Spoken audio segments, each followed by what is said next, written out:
Iiraan iyo Mareykanka ayaa gaaray xabad joojin ku meel gaar ah oo socon doonta muddo 2 toddobaad ah kadib xiisad militari oo sii kordhaysay oo khatar gelisay amniga gobolka Bariga Dhexe iyo kan caalamka.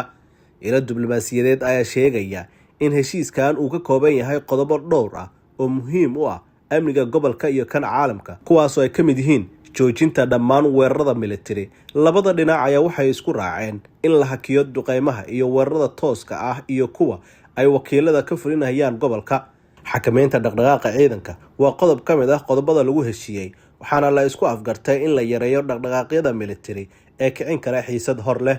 Ilaalinta marinada muhiimka ah, gaar ahaan marinka Hormuz oo muhiim u ah ganacsiga shidaalka caalamka, ayaa ka mid ah qodobada ay ku heshiiyeen Iiraan iyo Mareykanka.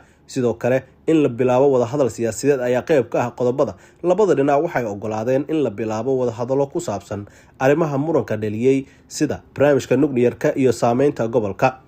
Sidoo kale, qodobada la isku raacay ayaa waxaa ka mid ah in dhexdhexaadiyaal caalami ah loo xilsaaro heshiiskan. Dalal dhexdhexaad ah ayaa sii wadi doona ayaa la yiri kormeerka iyo fududeynta wada hadalladani. Haddaba, Iiraan iyo Mareykanka maxay ka yiraahdeen heshiiskani? Mas'uuliyiin Mareykan ah ayaa sheegay in heshiiskan uu yahay tallaabo laga maarmaan ah oo lagu dejinayo xiisadda isla markaana lagu siinayo fursad diblomaasiyadeed. Waxay sidoo kale adkeeyeen in Mareykanku uu wali ay ka go'an tahay ilaalinta danihiisa iyo xulufadiisa gobolka. Dhankeeda, dowladda Iiraan ayaa sheegtay in xabad joojintani ay tahay guul diblomaasiyadeed oo muujinaysa in cadaadis militari uusan xal ahayn. Waxay sidoo kale ku baaqday in la joojiyo unqabataynta iyo in la ixtiraamo madaxbannaanida dalka Iiraan. Falanqeeyaasha siyaasadda iyo kuwa amniga ayaa qaba aragtiyo kala duwan. Qaarkood ayaa waxay aaminsan yihiin in heshiiskan uu yahay fursad dahabi ah oo lagu yareyn karo colaadda muddada dheer jirtay. Qaar kale ayaa waxay aaminsan yihiin in heshiiskan uu yahay mid jilicsan maadaama uusan wax badan ka qabanin asalka khilaafka. Qaarkood ayaa waxay aaminsan yihiin in kooxo ka jira gobolkan ay arqaladeyn karaan hirgelinta heshiiskani. Qaramada Midoobay iyo dalal badan oo caalamka ah ayaa si weyn u soo dhaweeyay heshiiskan, iyagoo ku baaqay in laga faa'iideysto si loo gaaro xal waara.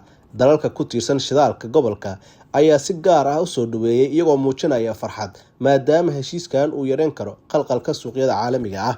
Heshiiskan ku meel gaarka ah ee xabad joojinta 2 toddobaad ah ayaa noqon doona tijaabo muhiim ah. Haddii la ixtiraamo heshiiska, waxaa suuragal ah in muddada xabad joojinta la kordhiyo, wada hadallada loo bedelo heshiis rasmi ah, iyo xiisadda gobolka oo si tartiib ah loo dejiyo. Si kastaba ha ahaatee, haddii ay dhacaan jabin, waxaa suuragal ah in xaaladdu ay dib ugu laabato heerkii hore ama kasii xumaata. Ugu dambeyntii, heshiiskan xabad joojinta u dhexeeya Iiraan iyo Mareykanka waa tallaabo muhiim ah, balse weli ku meel gaar ah oo u baahan dadaal joogto ah si uu u noqdo mid waara.